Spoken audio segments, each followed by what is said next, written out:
Hello, good morning mga kawawang. Ito may hawak akong mga bunga ng wild na ampalaya. Ito ang tawag dito sa amin ay meringkina na aming gagataan mamaya konti. Ang gagawin ko dito ay aalisin lang yung biyakin mo at alisin lang yung mga buto. Yan. Lagyan ng gata at hinimay na pritong isda. Masarap na yon mga kawawang. Simpleng ulam. Pero ito ay, itong meringkinang ito ay gamot lalo na sa mga diabetic. Nilalagan nila ang dahon at iniinom ang pinaglagahang tubig. Ito, ginagawa dito ay alisin mo lang yung mga buto. At maya-maya may ulam na kami.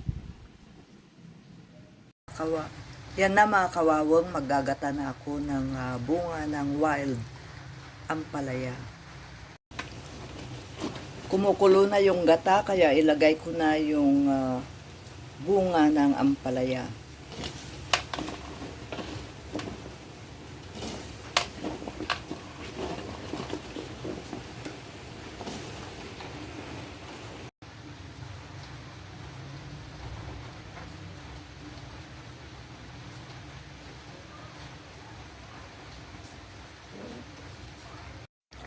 Yan na, kawawang. It looks yummy.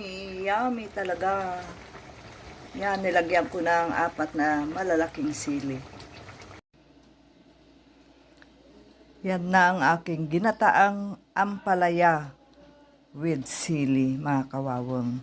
Talagang yummy ito. Dahil nilagyan ko ng pritong dilis. Yan.